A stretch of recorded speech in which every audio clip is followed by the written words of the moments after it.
नमस्कार दोस्तों, कल हमने राजस्थान के एकीकरण का पार्ट फर्स्ट पढ़ा था, जिसमें लास्ट का पॉइंट हमने देखा था कि राजस्थान की सबसे प्राचीन रियासत थी वो मेवाड़ थी।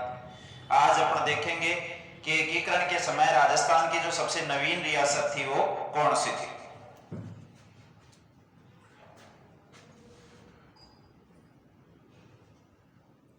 काफी बार ये प्रश्न एग्जाम में पूछा गया है कि एकीकरण के समय राजस्थान की सबसे नवीन रियासत कौन सी थी। प्राचीन रियासत अपन ने पढ़ी थी वो मेवाड़ थी, जिसकी स्थापना 565 ईस्वी में गुहादित्य या गुहिल नाम के व्यक्ति के द्वारा की गई थी। आज अपन देख रहे हैं कि एकीकरण के समय राजस्थान की सबसे नवीन रियासत कौन सी थी।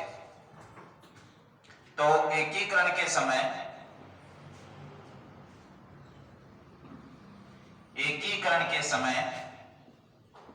राजस्थान की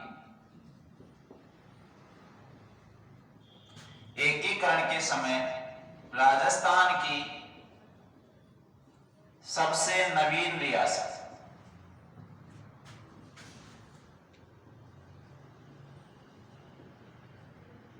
एकीकरण के समय राजस्थान की सबसे नवीन रियासत के बारे में अपन चर्चा करेंगे। 4-5 प्रश्न इसके बनते हैं, वो देखते हैं। एकीकरण के समय राजस्थान की जो सबसे प्राचीन रियासत थी वो अपन ने पहले पढ़ ली थी, मेवाड़ थी। आज अपन देख रहे हैं कि एकीकरण के समय राजस्थान की सबसे नवीन या नई रियासत थी वो कौन सी थी। तो दोस्तों, एकीकरण के समय राजस्थान की जो सबसे नवीन रियासत थी वो रियासत थी झालावाड़। एकीकरण के समय राजस्थान की जो सबसे नवीन रियासत थी वो कौन सी थी? झालावाड़ थी। इस झालावाड़ रियासत के बारे में अपन 4-5 क्वेश्चन और देखते हैं। एक तो इसका प्रश्न ये बन गया कि एकीकरण के समय राजस्थान की सबसे नवीन रियासत थी वो कौन सी थी? झालावाड़ थी। इसके अलावा इस रियासत के बारे में 2-3 प्रश्न अपन और देखते हैं, वो देखो। यह है राजस्थान में, याद रखोगे इन सब पॉइंटों का, यह है राजस्थान में अंग्रेजों द्वारा निर्मित, झालावाड़ रियासत की विशेषता है यह है राजस्थान में अंग्रेजों द्वारा निर्मित, यह है राजस्थान में अंग्रेजों द्वारा निर्मित एकमात्र रियासत थी। आपसे डायरेक्ट ये भी प्रश्न पूछा जा सकता है कि संपूर्ण राजस्थान में अंग्रेजों द्वारा निर्मित एकमात्र रियासत कौन सी है। तो आपको जवाब देना है कि राजस्थान में अंग्रेजों द्वारा निर्मित एकमात्र रियासत है वो कौन सी है? झालावाड़ है। ठीक है। इसका दूसरा पॉइंट क्या है? झालावाड़ रियासत का निर्माण, झालावाड़ रियासत का निर्माण, झालावाड़ रियासत का निर्माण सन 1828 में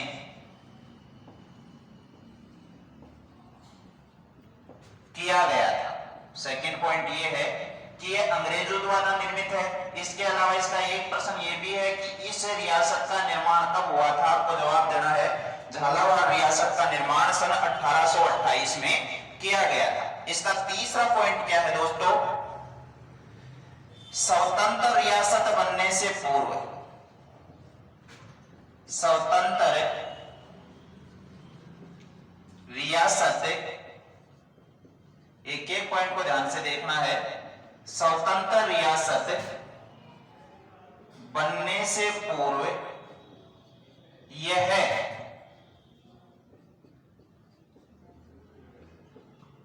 कोटा रियासत का भाग थी। ध्यान रखना दोस्तों, कोटा रियासत का भाग थी। यानी सन 1828 में कोटा रियासत का विभाजन करके झालावाड़ रियासत का निर्माण अंग्रेजों के द्वारा किया गया था। इसका एक प्रश्न आपको और याद रखना है, इस रियासत की, यानी झालावाड़ रियासत की बात यहां पर हो रही है, इस रियासत की प्रथम राजधानी, इस रियासत की प्रथम राजधानी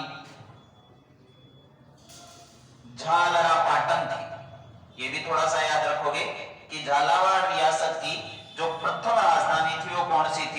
झालरा पाटन थी। फिर से देखना है दोस्तों, अपन ने देखा था कि राजस्थान की सबसे प्राचीन रियासत थी मेवाड़, जिसकी स्थापना सन 565 ईस्वी में गुहादित्य या गुहिल के द्वारा राजस्थान के दक्षिणी पूर्वी भाग में की गई थी।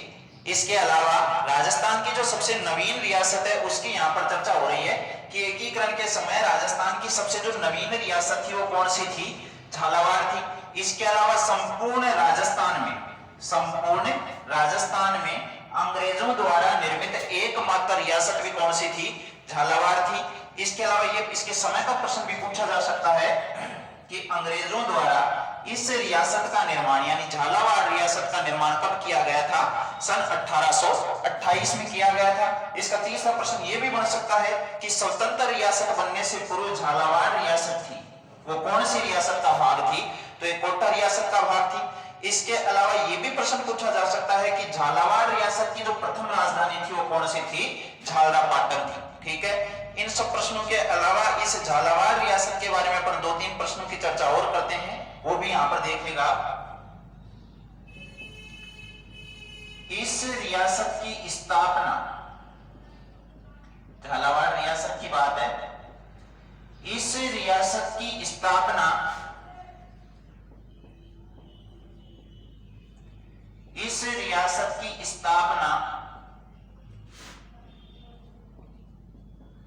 झाला मदन सिंह,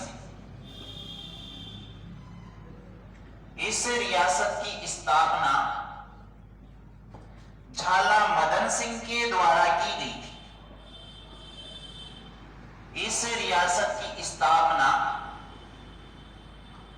झाला मदन सिंह के द्वारा की गई थी। तो इसके 5 पॉइंट आप याद रखोगे। एक तो एकीकरण के समय राजस्थान की सबसे नवीन रियासत थी, इसका निर्माण था वो सन 1828 में किया गया था। स्वतंत्र रियासत बनने से पहले कोटा रियासत का भाग हुआ करती थी।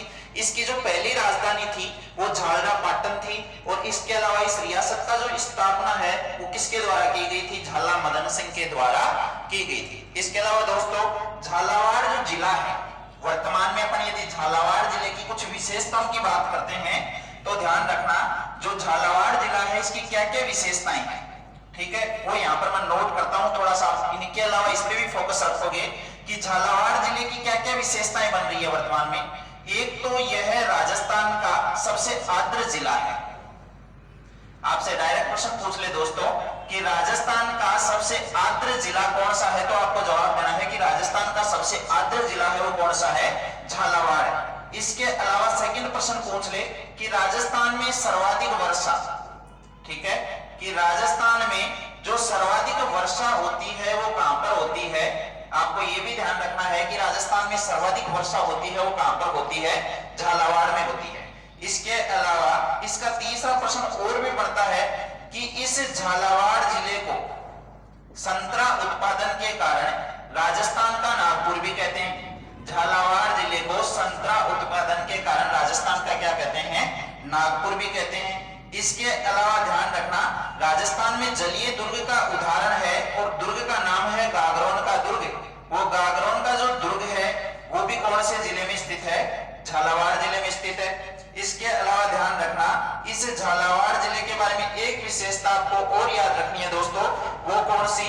कि यहाँ पर एक पशु मेला भरता है जो संपूर्ण राजस्थान में नहीं पूरे भारत में प्रसिद्ध है।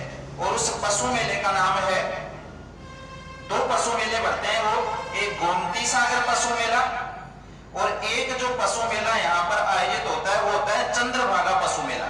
ये दोनों ही प्रश्न सेकंड ग्रेड में पूछे गए हैं कि गोमती सागर और चंद्रभागा पशु मेला राजस्थान के कौन से जिले में आयोजित होते हैं?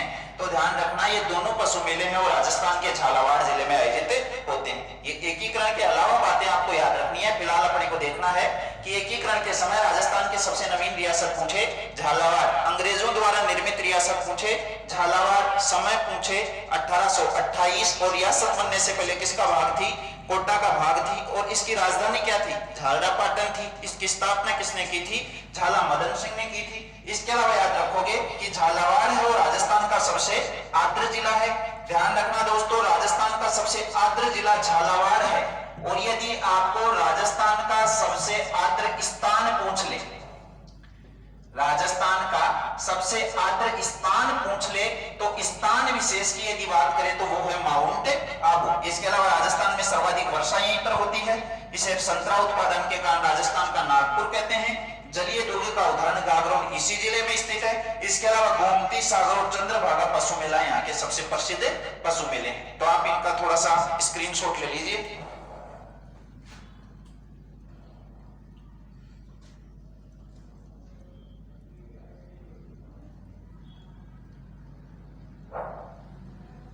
आगे देखते हैं।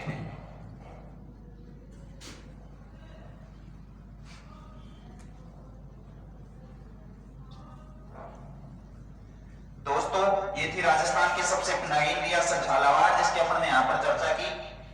आगे अपन जब राजस्थान की हिस्ट्री पढ़ेंगे तो उन सारी बातों को देखेंगे जो इस झालावाड़ जिले से संबंधित है। फिलहाल अपने को इतना याद रखना है कि एकीकरण के समय राजस्थान की सबसे नवीन रियासत थी वो झालावाड़ थी, और राजस्थान की सबसे प्राचीन रियासत थी वो मेवाड़ थी। अब देखते हैं अपन एकीकरण के समय राजस्थान की सबसे बड़ी रियासत कौन सी थी। तो ध्यान रखना दोस्तों, एकीकरण के समय राजस्थान की सबसे बड़ी रियासत, ये बड़ी रियासत दो तरीके से अपन देखेंगे यहाँ पर। वो दो तरीके कौन से हैं कि एक तो क्षेत्रफल में राजस्थान की सबसे बड़ी रियासत कौन सी थी, और एक जनसंख्या में राजस्थान की सबसे बड़ी रियासत कौन सी थी। तो ध्यान रखना दोस्तों, एकीकरण के समय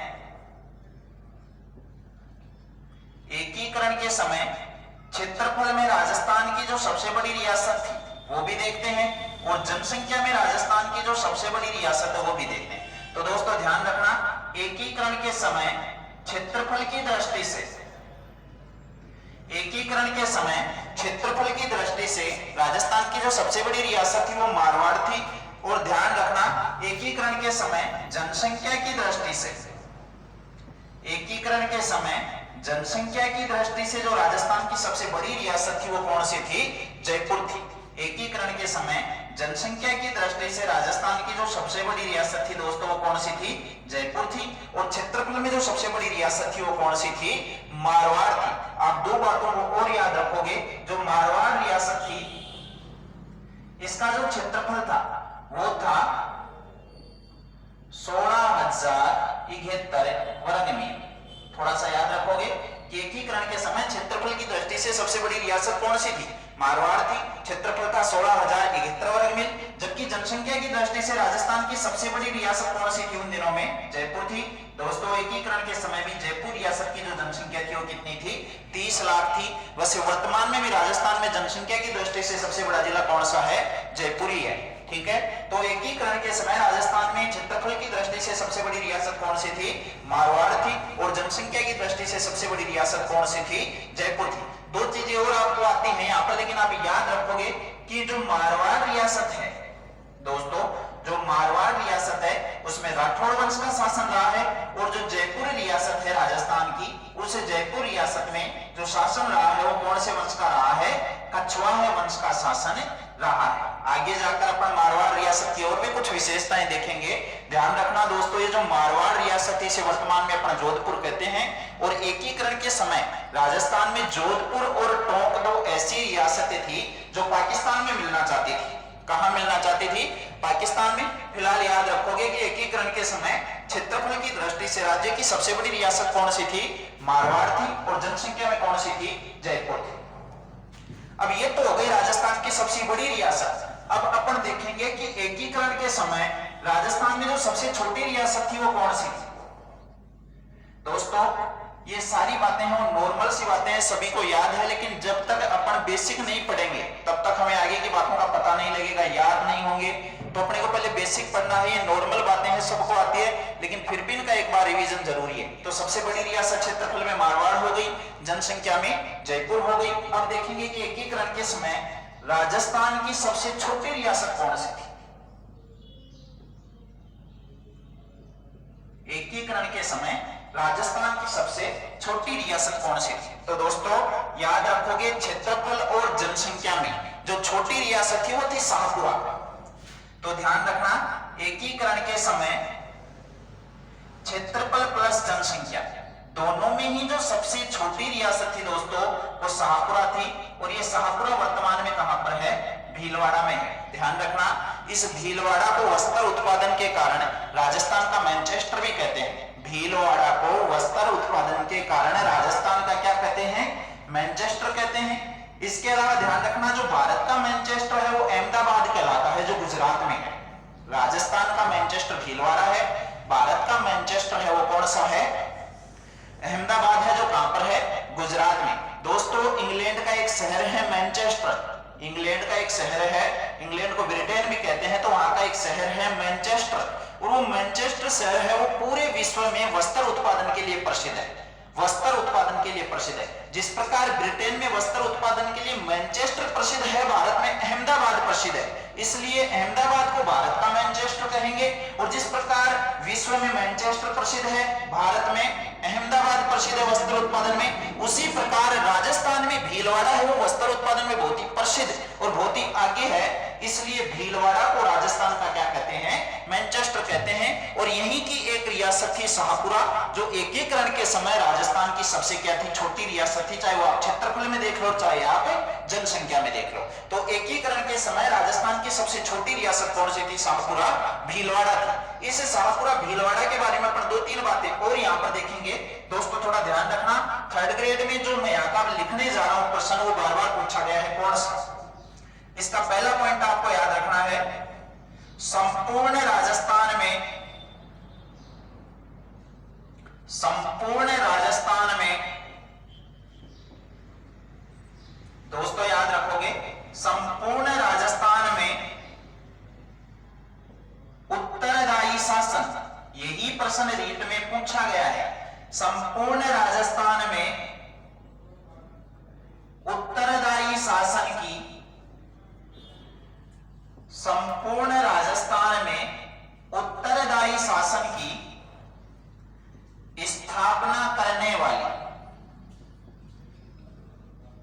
संपूर्ण राजस्थान में उत्तरदायी शासन की स्थापना करने वाली जो प्रथम रियासत थी, संपूर्ण राजस्थान में उत्तरदायी शासन की स्थापना करने वाली जो प्रथम रियासत थी दोस्तों वो कौन सी थी? शाहपुरा भीलवाड़ा थी। संपूर्ण राजस्थान में उत्तरदायी शासन की स्थापना करने वाली प्रथम रियासत थी वो कौन सी थी? शाहपुरा भीलवाड़ा थी।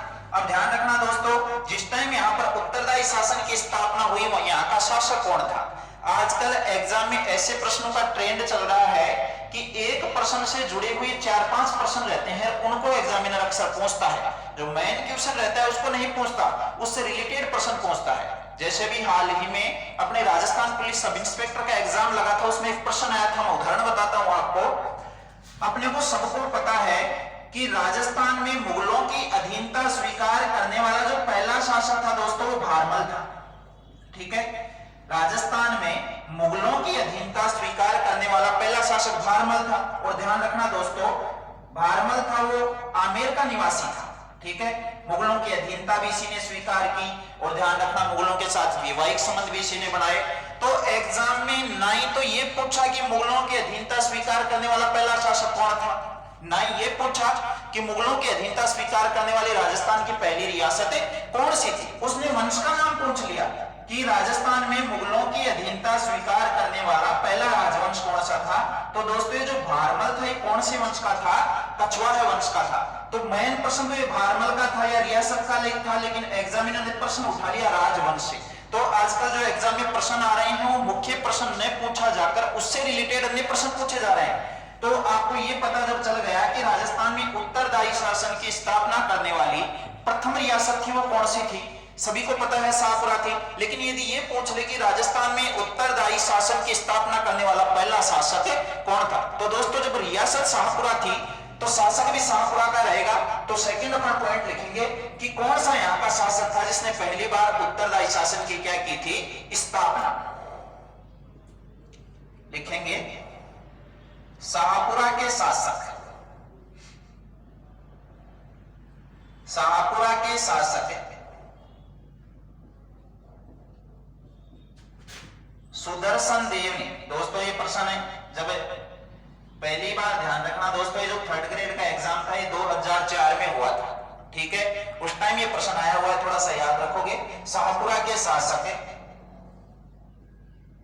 सुदर्शन देव ने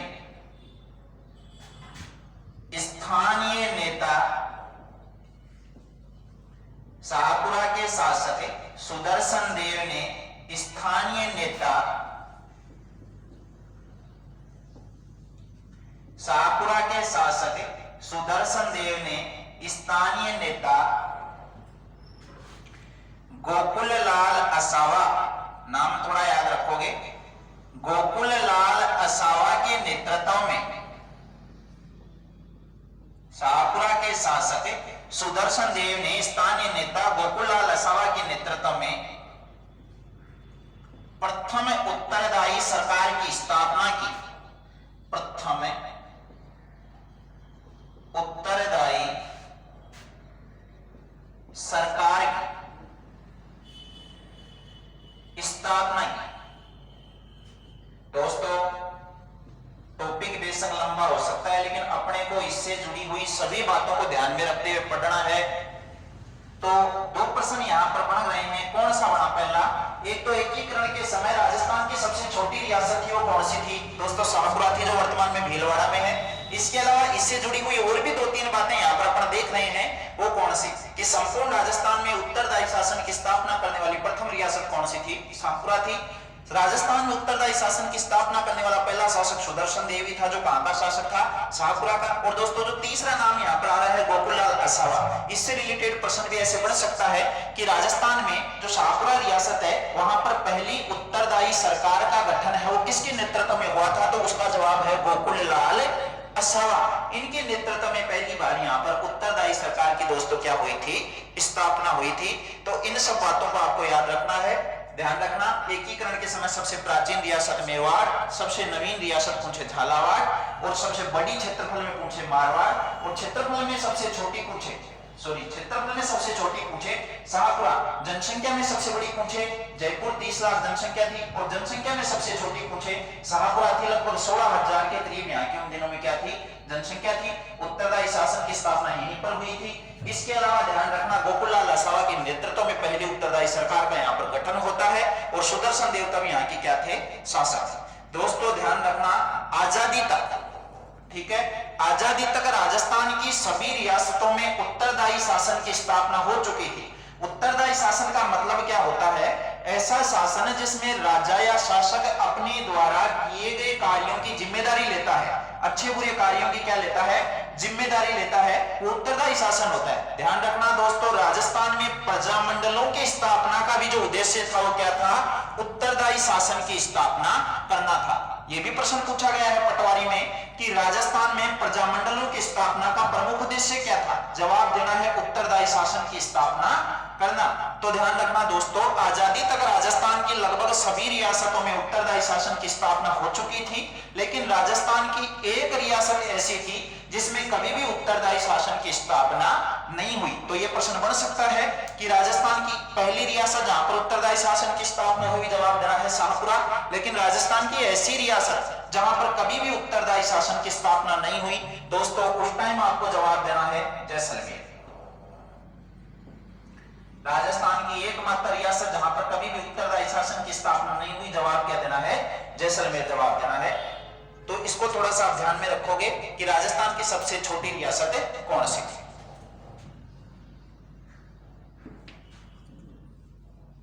अब देखते हैं दोस्तों आगे की बात। अपन ने ये देख लिया कि राजस्थान में सबसे प्राचीन कौन सी थी, सबसे नवीन कौन सी थी। राजस्थान की मुस्लिम रियासत का भी अपन ने चर्चा की थी। अब आगे देखते हैं एकीकरण के बारे में और क्या क्या प्रश्न आते हैं। दोस्तों 1946 में जब कैबिनेट मिशन भारत में आया, 24 मार्च 1946 को कैबिनेट मिशन भारत में आया था, उस कैबिनेट मिशन में यह तय हो चुका था कि भारत को आजादी मिलने वाली है। कैबिनेट मिशन में यह फिक्स था कि भारत को क्या मिलनी है? आजादी। दोस्तों ये पॉलिटिकल साइंस का प्रश्न है, बहुत ही महत्वपूर्ण, कि भारत को आजादी कौन से मिशन की योजनाओं के आधार पर मिली थी? तो ये कैबिनेट मिशन 1946 के आधार पर भारत को क्या दी गई थी? आजादी दी गई थी। और आजादी तो मिलना निश्चित हो ही गया था। उस टाइम एक मुद्दा उठा कि जो भारत में इतनी देशी रियासतें हैं उनका क्या किया जाएगा। तो उनके एकीकरण या समूहीकरण के लिए एक विभाग की स्थापना की गई थी। आपसे डायरेक्ट प्रश्न पूछा जा सकता है कि राजस्थान या भारत का एकीकरण या समूहीकरण कौन से विभाग के द्वारा किया गया था। तो उस विभाग की अपने यहां पर चर्चा करते हैं।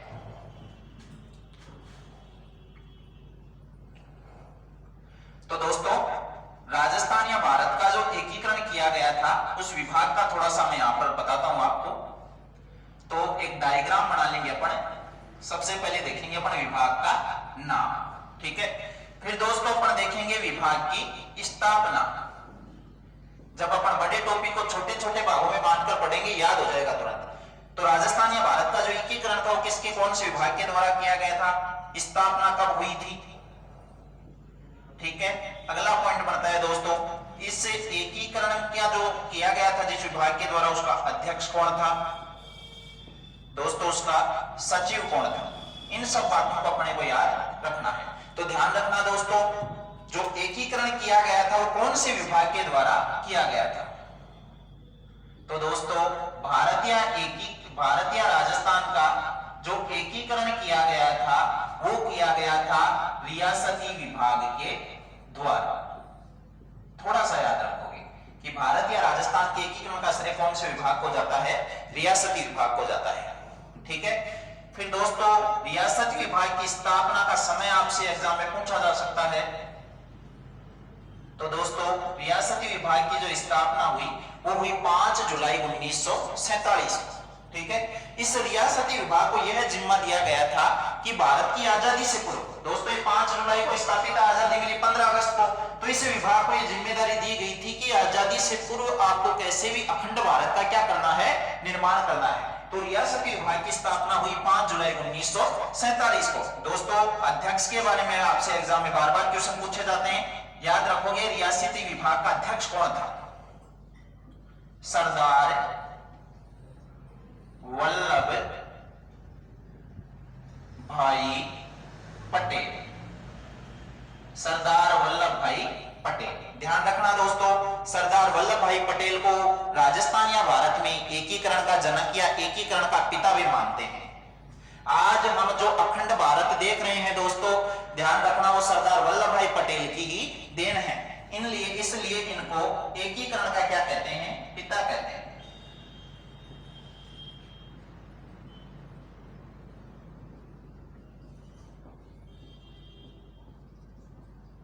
ठीक है, ध्यान रखना दोस्तों, सचिव का भी प्रश्न काफी बार पूछा गया है कि रियासती विभाग का प्रथम सचिव कौन था। तो ध्यान रखना रियासती विभाग का जो सचिव था दोस्तों उनका नाम था वीपी मेनन।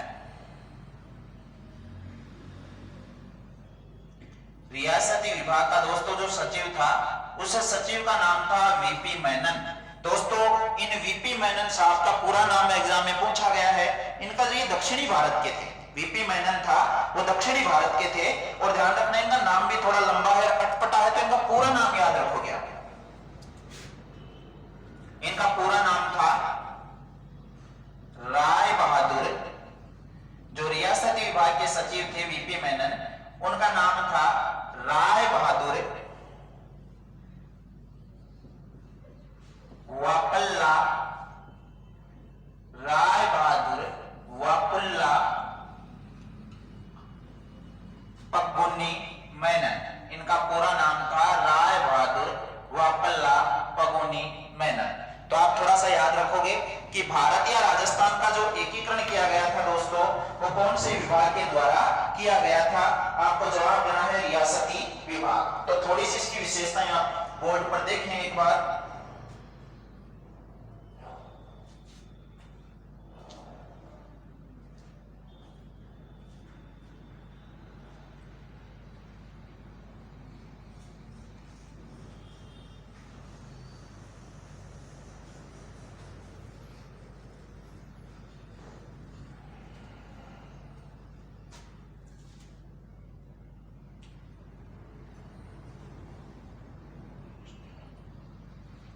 ठीक है दोस्तों, वीपी मेनन के बारे में अपने को ये पता चल गया इनका पूरा नाम क्या था।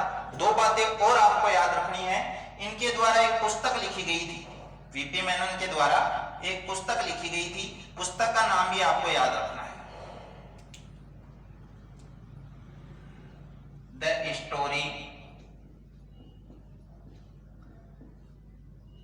Story of integration, the story of integration of Indian state. दोस्तों ये पुस्तक का नाम भी आपको है। एकीकरण से रिलेटेड सारी बातें इस पुस्तक में आपको मिलेगी जो वीपी मेनन के द्वारा लिखी गई थी। The story of integration of Indian state पुस्तक का रचनाकार कौन है? वीपी मेनन है, जो रियासती विभाग के क्या थे? सचिव थे। ध्यान रखना दोस्तों, वीपी मेनन के बारे में एक बात और याद रखनी है, भारत के जो अंतिम 3 वायसराय थे, भारत के जो अंतिम 3 वायसराय थे, उनके संवैधानिक सलाहकार के रूप में भी वीपी मेनन ने क्या किया था? कार्य किया था। इसलिए भारत के एकीकरण में इनकी बहुत महत्वपूर्ण भूमिका रही है। ये मानो कि सरदार वल्लभ भाई पटेल के बाद में यदि भारत के समूहीकरण या एकीकरण का जो सबसे बड़ा श्रेय जाता है, वो किसको जाता है? वीपी मेनन को जाता है। ये भारत के अंतिम 3 वायसरायों के संवैधानिक सलाहकार रहे थे, जो कि काफी इंपॉर्टेंट क्वेश्चन है। और वो 3 वायसराय कौन थे जिनके ये संवैधानिक सलाहकार रहे थे, वो भी यहां पर देखना है।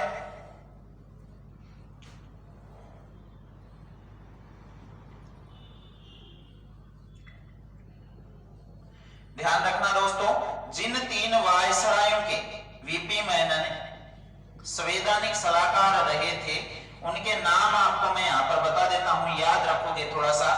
एक थे लॉर्ड लिनलिथगो, जिनके बारे में अपन ने शुरू में चर्चा की थी, एकीकरण का प्रश्न इन्होंने ही उठाया था। एक थे, ध्यान रखना दोस्तों, कभी क्रिप्स मिशन का आपने नाम सुना हो, लॉर्ड वेवेल। क्रिप्स मिशन जो कि 22 मार्च 1942 को भारत में आया था। क्रिप्स मिशन पूर्ण रूप से असफल रहा था। लॉर्ड वेवेल उस टाइम भारत का वायसराय था। क्रिप्स मिशन के बारे में महात्मा गांधी ने एक बात कही थी, जो सेकंड ग्रेड में पूछ लिया गया क्वेश्चन है, कौन सी? कि क्रिप्स मिशन तो दिवालिया बैंक का चेक है। किसने क्रिप्स मिशन को दिवालिया बैंक का चेक बताया था? महात्मा गांधी ने। ध्यान रखना, हिंदू महासभा के अध्यक्ष